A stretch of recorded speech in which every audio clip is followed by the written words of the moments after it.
وكفى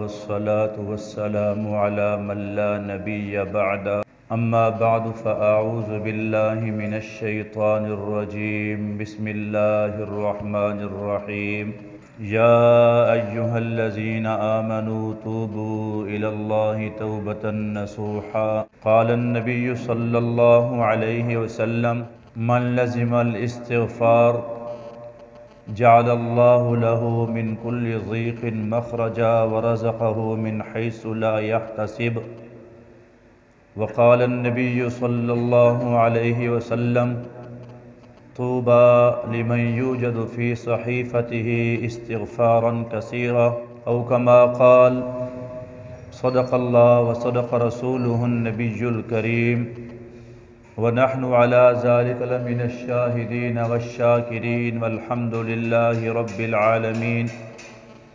عقیدت محبت سے نماز والا درود پاک پڑھ لیں۔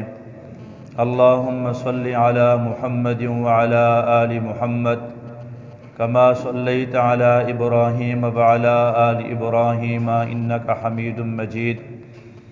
اللہم بارک علی محمد وعلی آل محمد کما بارکت علی ابراہیم وعلی آل ابراہیم انک حمید مجید۔ انتہائی لائق صد تعظیم و تکریم قابل قدر حاضرین، آج کے جمعہ میں قرآن و حدیث کی روشنی میں توبہ استغفار کی عظمت اور اہمیت کو اجاگر کرنا ہے۔ دعا ہے کہ اللہ رب العزت حق بات کہنے سننے اللہ ہم سب کو عمل پیرا ہونے کی بھی توفیق نصیب فرمائے۔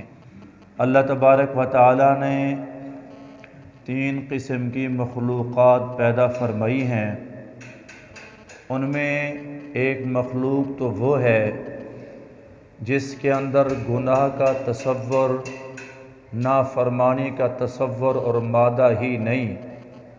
وہ مخلوق فرشتوں کی جسے ملائکہ کہتے ہیں۔ اللہ کا قرآن کہتا ہے لا یعصون اللہ ما امرہم ویفعلون ما یؤمرون۔ وہ اللہ کی نافرمانی نہیں کرتے، صرف اور صرف اللہ کے حکم کی فرما برداری کرتے ہیں۔ دوسری مخلوق انسان ہے اور تیسری جنات ہے، جن کے اندر اللہ تبارک و تعالی نے گناہ کا مادہ بھی رکھا ہے، نیکی کا مادہ بھی رکھا ہے۔ فرق اتنا ہے کہ جنات کے اندر شر کا مادہ غالب ہے، انسانوں کے اندر خیر کا مادہ غالب ہے۔ جتنا بھی بڑے سے بڑا گناہ گار کیوں نہ ہو، اللہ تعالیٰ نے اس کے اندر نیکی کی صلاحیت بھی رکھی ہوتی ہے۔ یہ اور بات ہے کہ کثرت گناہ کرنے کی وجہ سے دل زنگ آلودہ ہو جاتا ہے، توبہ سے انسان دور ہوتا ہے، ورنہ کوئی دنیا میں ایسا گناہ گار نہیں جس کے اندر نیکی کی صلاحیت نہ ہو۔ دنیا میں جتنا بھی نیکوکار لوگ ہیں، ہر نیک بندے کے اندر بھی گناہ کرنے کی صلاحیت بھی ہے۔ سوائے انبیاء کے دنیا میں کوئی ایسی ذات نہیں جو گناہوں سے پاک ہو اور معصوم ہو۔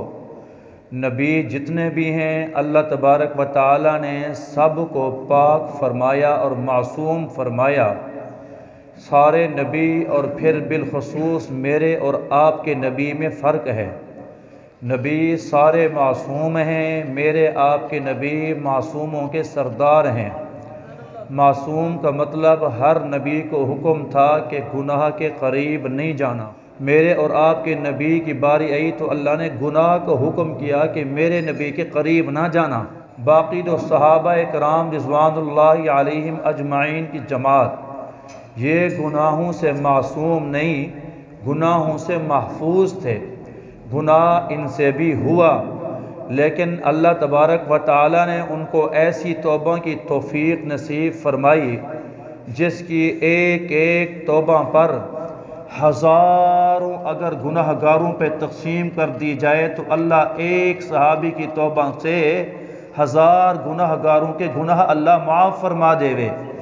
اللہ تعالیٰ نے رضی اللہ عنہم و رضو عن کے انہیں تمغے ارشاد فرمائے، جن کو اللہ راضی نامہ دے دے، جن سے اللہ راضی وہ اللہ سے راضی ہو جائیں، میں آپ ان پر کیا انگل اٹھا سکتے ہیں؟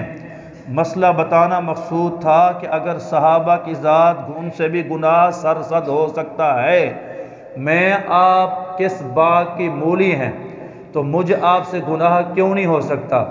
لیکن اللہ تبارک و تعالیٰ نے پھر قرآن مجید میں قانون ارشاد فرمایا اپنے گناہ گار بندوں کے لیے، فرمایا قُلْ يَا عِبَادِيَ الَّذِينَ أَسْرَفُوا عَلَىٰ أَنفُسِهِمْ لَا تَقْنَطُوا مِن رَحْمَةِ اللَّهِ إِنَّ اللَّهَ يَغْفِرُ الذُّنُوبَ جَمِيعًا، اے میرے بندو میری رحمت سے کبھی نا امید نہ ہونا۔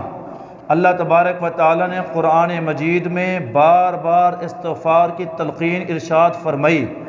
آپ کہیں گے مولوی صاحب کو اچانک کیا ہو گیا کہ اچانک یہ آج نیا موضوع لے کر آئے ہیں؟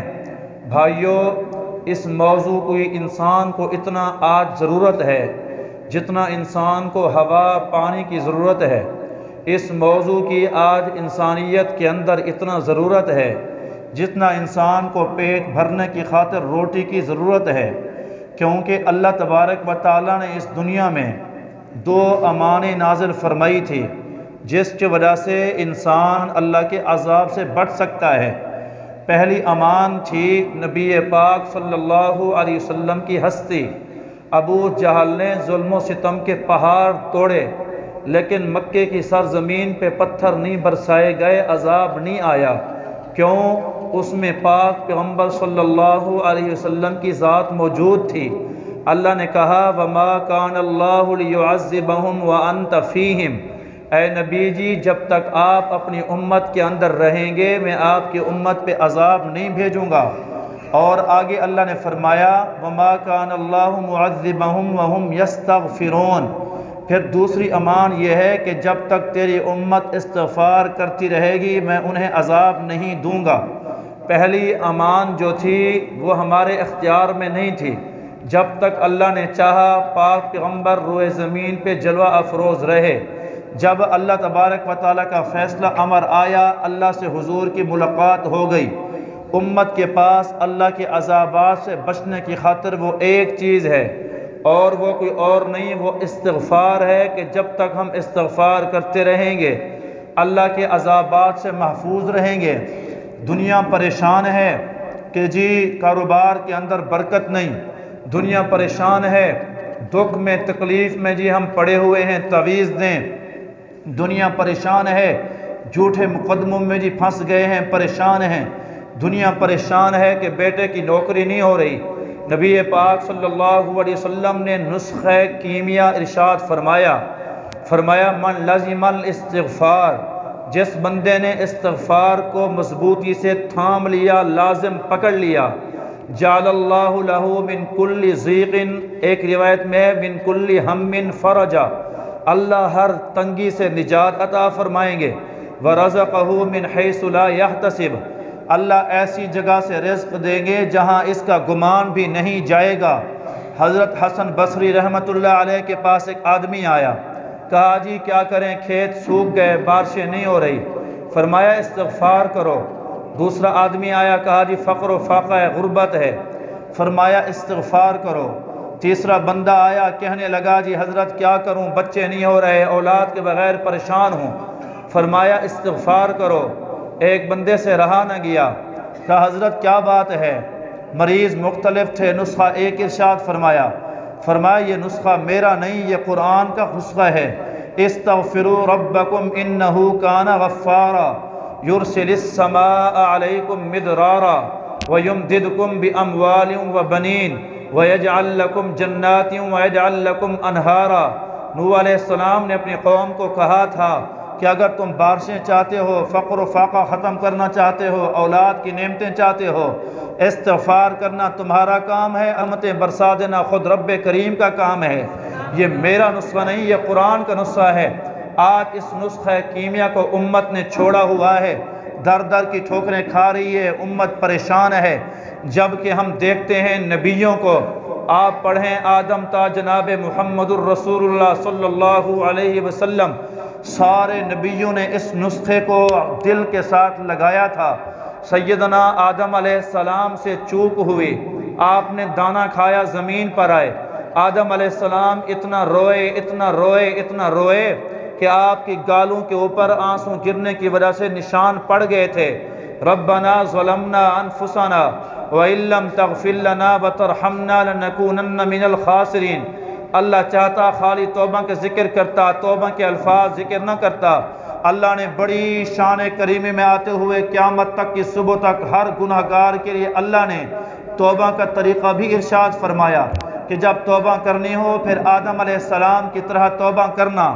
آپ نوح علیہ السلام کو پڑھو، نوح علیہ السلام کی دعائیں رب اغفر لی ولوالدی ولمن دخل بیتی مؤمنا وللمؤمنین والمؤمنات، مغفرت مانگتے ہوئے نظر آتے ہیں۔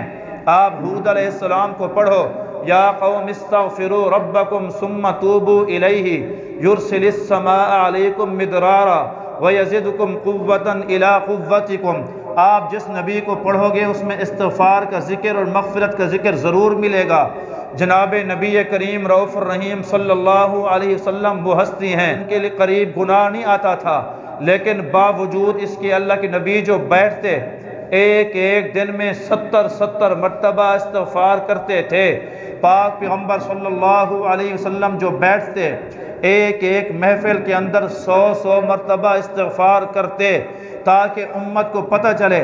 اللہ نے قرآن اتارا تو اللہ نے خود کہا فَسَبِّحْ بِحَمْدِ رَبِّكَ وَاسْتَغْفِرْهُ، اے نبی جی اللہ کی حمد و ثنا بھی بیان کریں، اللہ کی پاکی بھی بیان کریں، ساتھ ساتھ استغفار بھی بیان کریں۔ اللہ نے اپنے نبی کو حکم دے کے امت کو سبق دیا ہے کہ امت کا یہ وصف ہے کہ امت اپنی ہر خطا پر گناہ پر فوراً توبہ کرتی ہے۔ گناہگار کا کام ہے جب گناہ ہو جائے فوراً توبہ کرے۔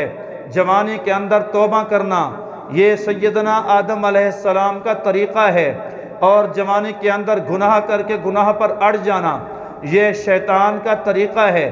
آدم علیہ السلام سے لغزش ہوئی، فوراً توبہ کی، شیطان سے بڑا قصور، بڑی غلطی، بڑا گناہ ہوا، لیکن بجائے توبہ کرنے کے اڑ گیا اور کہا یا اللہ میں تیری عزت جلال کی قسم کھاتا ہوں، مجھے قیامت کی صبح تک مہلت دے اور میں کروں گا یہ کہ تیرے بندوں کو میں گمراہ کروں گا، تیرے بندوں کو تیرے راستے سے ہٹاؤں گا، نماز چھڑواؤں گا، روزہ چھڑواؤں گا، تیری نافرمانی پہ آمادہ کروں گا۔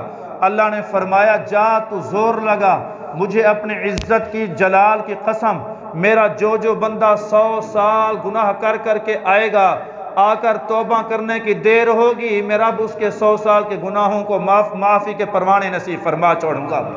او بھائیو، اگلے دن ہم راجن پور گئے، مولانا عبداللہ صاحب نے بڑی پیاری بات کی، فرمایا جس دنیا کی ہوس میں تم بھاگ رہے ہو، جس دنیا کی خاطر تم نے دن رات ایک کر دیا، جس اولاد کی خاطر تم نے اپنے آپ کو کھپا دیا، جس کی خاطر تو نے حلال حرام کی تمیز چھوڑ دی، جس کی خاطر تجھے سجدے کی توفیق نہ ہوئی، نماز کی توفیق نہ ہوئی، ایک دن آئے گا یہ دنیا یہ چوسی ہوئی آم کی گٹھلی کی طرح چوس کے ایسے ڈال دے گی، تیرا پرسان حال کوئی نہ ہوگا، یہی اولاد تیری پوچھنے والی نہیں، یہی رشتہ دار تیرے پوچھنے والی نہیں۔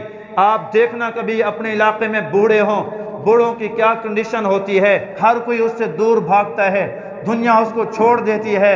وہ جس کی خاطر اس نے اپنی جوانی ختم کر دی، صحت ختم کر دی، جس کی خاطر اس نے اپنی ساری صلاحیات خرچ کر دی، آپ دنیا نے اس کو ایسا پھینکا، اس بابے کے قریب آنے والا کوئی نہیں۔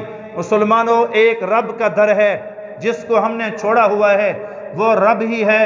90 سال کا بوڑھا ہو جائے، بوڑھے کی وجہ سے اس کی کمر اگر جھک جائے، بوڑھے کی وجہ سے اس کی بینائی ختم ہو جائے، بوڑھے کی وجہ سے کانوں کی سنوائی ختم ہو جائے، بوڑھے کی وجہ سے زبان پہ ثقل آ جائے، بوڑھے کی وجہ سے دماغ اس کا جواب دے جائے، بوڑھے کی وجہ سے سر پہ سفیدی آ جائے، بوڑھے کی وجہ سے جناب اس کی کمر جھکی ہوئی ہے، وہ جس بندے نے 90 سال تک ایک سجدہ نہیں کیا، 90 سال تک ایک نماز نہیں پڑھی، 90 سال تک ایک روزہ نہیں رکھا، اب بوڑھا ہو گیا ہے، ہاتھوں کی قوت جواب دے گئی ہے، پاؤں اس کے ڈگمگاتے ہیں، ٹانگیں اس کی کانپتی ہیں۔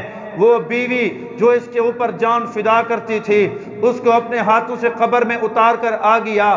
وہ اولاد جس کی خاطر اس نے حلال حرام کی تمیز نہ دیکھی، رشوت کا بازار گرم کیا، سود کا بازار گرم کیا، 90 سال کی عمر میں یہ اولاد اپنے ماں باپ کو عضو فضول کی طرح سمجھتی ہے۔ فضول بڈھا پڑا ہوا ہے، کوئی اس سے مشورہ لینے کو تیار نہیں، کوئی اس سے گفتگو کرنے کو تیار نہیں۔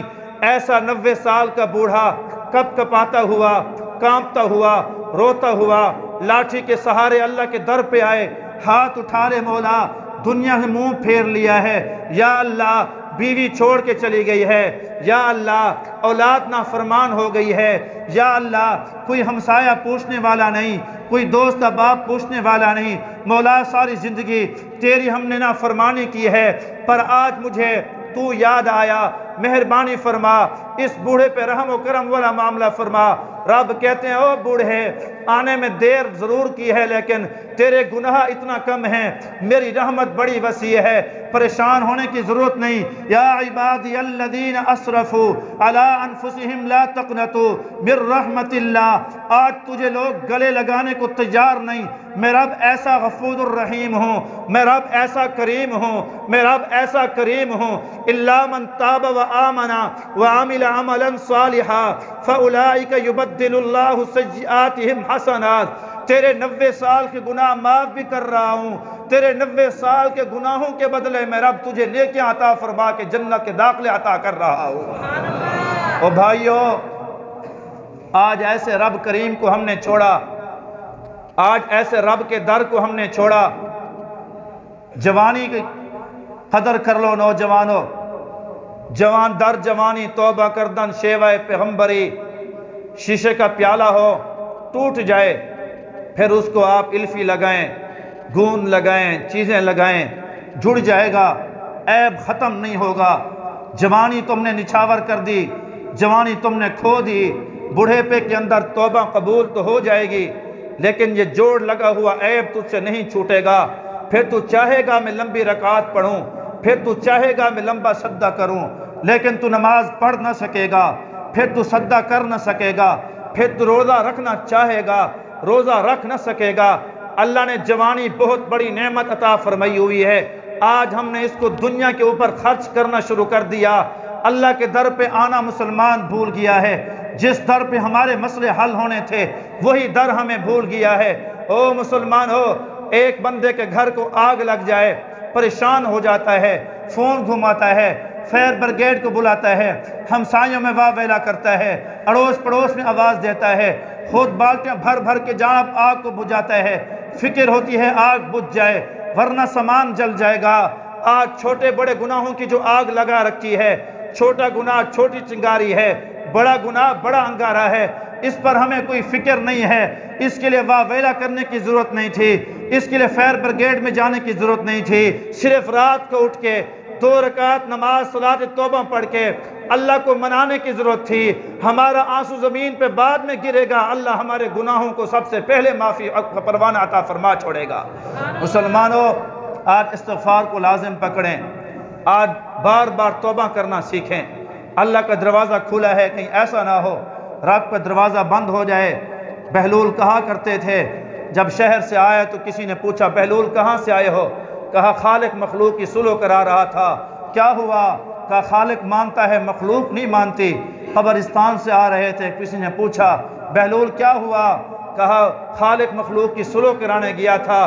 پھر کہا مخلوق تو مانتی ہے خالق نہیں مانتا، کہیں ایسا نہ ہو جب تک یہ غرغرے کی کیفیت طاری نہیں ہے دروازہ کھلا ہوا ہے، جب سکرات شروع ہو جاتی ہے پھر توبہ کرنا چاہیں تو توبہ کر نہیں سکتے ہیں۔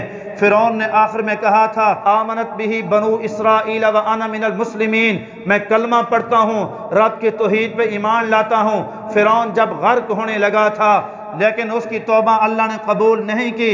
جب تک سانس ہے چانس ہے، سانس ختم چانس ختم۔ بھائیو، یہ غرغرے سے پہلے اللہ نے توبہ کا دروازہ کھولا ہوا ہے۔ کہیں ایسا نہ ہو کہ بغیر توبہ کے موت آ جائے اور پھر ہم سلو کرنا چاہیں اور رب نہ مانے۔ میں آپ سے ہاتھ باندھ کے میں آپ کی منت کرتا ہوں نوجوانوں، اپنی جوانیوں پہ ترس کھاؤ، اپنی صحت پہ ترس کھاؤ، اللہ کو منانے کا ڈھنگ سیکھو۔ اللہ کی شان کریمی، روز اللہ کا منادی پکارتا ہے کوئی تو آئے۔ کبھی توبہ کی کتاب اٹھا کے کتاب التوابین پڑھا کرو۔ بنی اسرائیل کے اندر موسیٰ علیہ السلام کا دور تھا، ایک بندہ ایسا گناہگار جس کے گناہ سے بچہ بچہ نفرت کرتا تھا، ایسا گناہگار جس کے گناہوں سے ہر بوڑھا نوجوان واقف تھا، ایسا گناہگار جس سے ہر عالم جاہل دور بھاگتا تھا، ایسا گناہگار جس کے گناہوں کو امیر غریب جانتا تھا۔ جب وہ بیمار ہوا، بستی والوں نے کہا اس بیمار کو اٹھاؤ باہر پھینکو، یہ نحوستی ہے، کہیں اس کی نحوست میں ہم نہ پکڑے جائیں۔ اٹھا کے جنگلوں کے اندر ڈال دیا۔ اب وہ وہاں پر پڑا ہوا ہے، بیماری شدید ہے، کوئی طبیب نہیں، بیماری شدید ہے، کوئی حکیم نہیں، بیماری شدید ہے، کوئی دوا نہیں، بیماری شدید ہے، کوئی پرسان حال نہیں، بیماری شدید ہے، کوئی دوست احباب نہیں، بیماری شدید ہے، کوئی حق ہمسایہ نہیں، وہاں تڑپ رہا ہے، اکیلا پڑا ہوا ہے۔ اب اس کو موت آتی دکھائی دی، ایک ایک گناہ اس کی آنکھوں کے سامنے نظر آنے لگا، پٹی چلنے لگی کہ اب مروں گا، ایک ایک گناہ کا حساب دینا پڑے گا۔ وہیں پڑے پڑے جنگل کے اندر رو پڑا، کہا یا اللہ دنیا چھوڑ گئی، یا اللہ بستی والوں نے چھوڑ دیا، یا اللہ دوستوں نے چھوڑ دیا، میں واقعی اتنا گناہگار ہوں، میرے گناہ بڑے ہیں، پر ربا اگر تیرا غصہ مجھ کو عذاب دیتے ہوئے ٹھنڈا ہو جاتا ہے، مجھے عذاب بے شک دے دے، اگر تیری شان کریمی تیری میرے گناہوں سے بڑی ہے، پر ربا مہربانی فرما، میرے گناہوں کو معاف فرما۔ وہیں روتے روتے آنکھوں میں آنسو چھلک پڑے، اللہ کو توبہ اتنی پسند آئی، اللہ نے اسی وقت سارے گناہوں کو معاف فرما دیا۔ موسیٰ علیہ السلام کو جبریل علیہ السلام آئے، وہی لے کر کہا موسیٰ اعلان کر دو، اس بندے کو اٹھا کے لے آؤ، غسل کرو، کفن کرو، اور اعلان کرو کہ جو بندہ جو گناہگار اس جنازے میں شریک ہوگا، اللہ اس جنازے کی برکت سے ان بندوں کی مغفرت فرما چھوڑے گا۔ تیرا میرا رش سیاسی پارٹیوں کے لیے ہے، تیرا میرا رش امیروں کے لیے ہے، غریب کے جنازے کو کندھا دینے کے لیے بندہ نہیں ملتا۔ آج کوئی بچہ فوت ہو جائے، ایک دو صفیں کھڑی ہوتی ہیں، باقی کسی کے پاس ٹائم نہیں ہوتا۔ تجھے پتہ ہونا چاہیے یہ معصوم بچوں کے جنازے ہیں جن کی برکت سے اللہ جنازہ پڑھنے والے نمازیوں کو اللہ مغفرت کے پروانے نصیب فرماتا ہے۔ یہ آفر لگی، موسیٰ علیہ السلام کا اعلان ہوا، گناہگاروں کا رش بڑھ گیا، لوگ آنے لگے، بخشوانے لگے، کہا یارو سودا سستا ہے، ایک جنازہ پڑھنے کی وجہ سے مغفرت ہوتی ہے۔ لوگ آئے، ہجوم ہو گیا، لوگوں نے جنازہ پڑھا۔ جنازہ پڑھنے کے بعد جاؤ بھی قطب ابدال کی زیارت کرو، چہرہ دیکھو وہ کون ہے اتنا بڑا نیک جس کی وجہ سے اتنا لوگ بخشے گئے۔ کپڑا ہٹایا، وہ گناہگار، وہ بدکار جس کو بچہ واقف، کہا موسیٰ یہ کیا کروا دیا، اس بندے کا جنازہ پڑھوایا، اس کی وجہ سے مغفرت ہو گئی، یہ کیا بات ہو گئی۔ موسیٰ علیہ السلام نے وہاں اللہ کے سامنے مقدمہ پیش کیا، یا اللہ قوم سوال کر رہی ہے۔